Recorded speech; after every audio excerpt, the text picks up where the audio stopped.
Se onyame de odom adom ye se na yenkwate ase a meka kire didifo nyina se asedani anunyam kese pe ya asede PC yemfema atiasfo nyankopon na yenso emama nyina gana nyina atiasumbu mu me didi odifo ata so nyame ani se ne me ba junior Imalek Eshia na onyame asem kakra yele bobo ho enyina masem no wo meka wano ekon meka to the swan ho ekon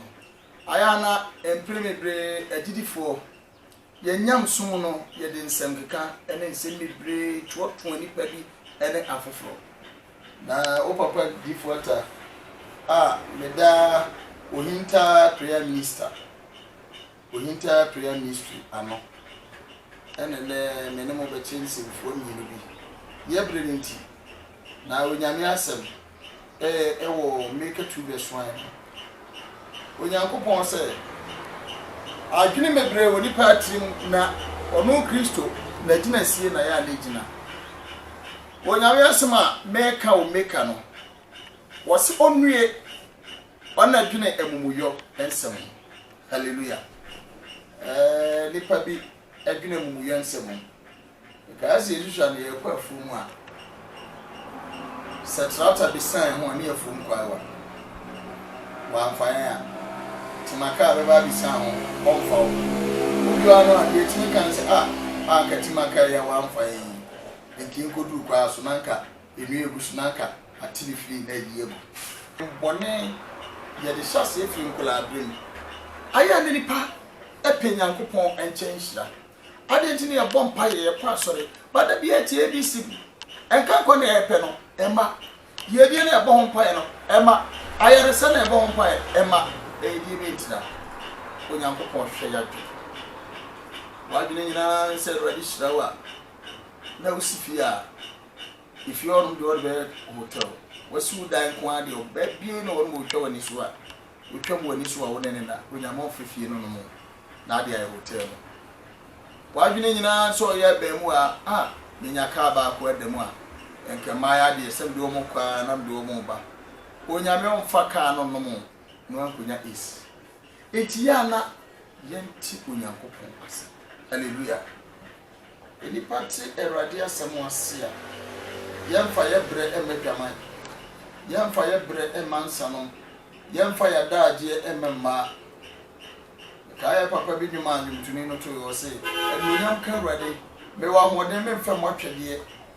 me osika me mfa pe ema me wa hoden me mfa mapo me wonimdie no mfa mu apo dia erade obisa hallelujah obi abra bo de tv asina se adie we dum no akọ be faso obi kura abota nso yeska junior manso no de betwen onyame onfa sika no ma osafa kotwe manso adwene ben anya di tv ase adwene ben ye de ko bompa efre radio bibi mu so omebo ayi se de meka no ka no oso onwe won na adwene amumuye ensem onu osiesie bone wo mpaso amajuhan mu kura amajuhan mu oye ensei ababa wadi ena ne maami adafo ni bi abro abaya no kwa ko ware onye akuna wo ko ware no ne maami adafo no so wo mama ya ebe enan obi a etimi ware ti maami na ka kire na banse komadamfo asimesi wo mo no so wo maami no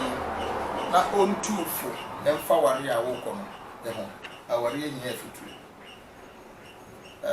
mitiatia twam anse akula no koyi sabi o maami se no okofa futuo afro maami adamfo no okoye bi piesie tenase Hallelujah. Nyame ya di o se wo be ware. Amen. Otu no for said yes eba ene ema. Ababa wanu free omami adam for no eba. Odana ni oba no ahwe no so no ahwe nase. Sole ya oba no friend baba ya. Asema yenye duane ni na de esa. De oni ma ni sikaje, mam sika nko aduane. De oni ma ni sikaje. Wafo walu de ohun yi awrade fi abaifo.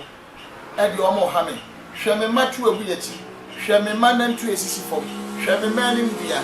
Ene eni pass machine e kwa akọ ware. Ne na mfemfia bi ono so de anya kuno. We wo koi aduane kro nim no e besa de na bisi. Abushia aduane adwempa na adwempa ediwachi. Hallelujah. Bible so adwempa be hwe so.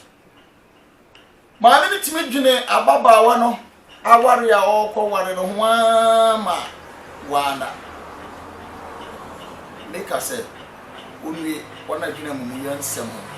wona siesie bone wo paso amuyo nsem no se odwene se ababaawa ni mu kwan ye woni maduane no a nti okọ ye de beba amuyo nsem ni bi no no bone osiesie ne mpaso ni bi ne se the bonny obesiesie ne se akoda no odwene ababaawa no wa no badwene ho akwa se ya ka ware no kura bo na tena ne sunu anware no akwa ye le bana die. Hallelujah. Amuyo nsem a odwene no ibi no onyame asem se o make wa otoa so a wase anadwohan mumpo oye fi se ewo nsem tumi obetin adwendwena o ha ho a obetin adwendwena de pa ba obramu a afi no anopa be no nan a amanfo be start ebe sole a start yakonwuma so no that pressure or no pressure bi adwempara be pa be so wati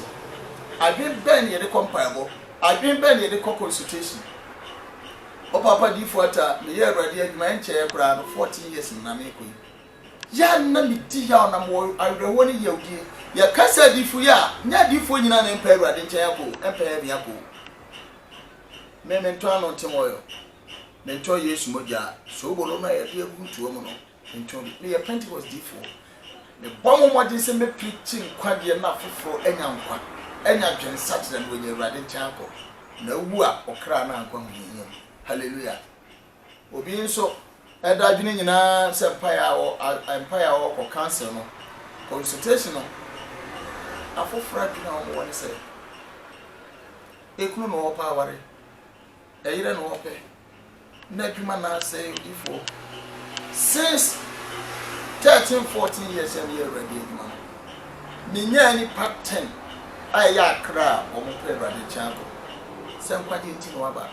David papa bompa ya mame serade mo me na me nyoy raba etini atwunyam so mpa ho anamo na me kra nyoy raba yes ana bante bi apostle wale me papa fi me ntenenka papa brante bi wale me akwa America intine visa ye nipa dagema de ko odifo nchen eba ya adifo nchen ya wona infra radi timi twa wo mu na ware epawo epa kwantu medwuma se oyare sani amenuma sisi en ana padeko asofo nje ana edifu prophet nje. Hallelujah. Sani ma wi nyina ni padeko mpaibu emmankwa ye mankwa de ne se obeti nyankopon asemase na wadi so na waso tidifu ata before say o papa metna se branda no pa say the year consultation no I just be preach you be 2-3 hours ansa wuntimi adodo na ka che o se wuntimi ntina sori ko fie ade ya me tan na me dwa o nyam so mu ni se waba me fie branda no papa me ko ba bi unti be ne ntem o ko ba bi ye o ko ni nya akọ memfa wo nkwose consultation room en kan so bra kwa me ma nyame asem eda doctor biye ne ho abekonensa na ya wo bekonencha ya nchekere wonsa ahwe pressure ansa na ofitin ya obemu odura no dabi on hwe do man koto yeso hwe pressure yeso hwe moja intime so moja amehwe o pressure amehwe no eni nyame asem a di gura ansa na wo be on kwaje ho a wa ben wo ne pa ho. Hallelujah. adwen be de ko Nyankopɔn nkyɛn ka che wi aseman nyina ne sɛ ye manyam sompa yeni akoma mu dem na ye to akekafo ensin Awurade timi hyira onyame timi ye nipa abrabo yie na ye nyina ye ntia sɛ akekafo de wɔn ka no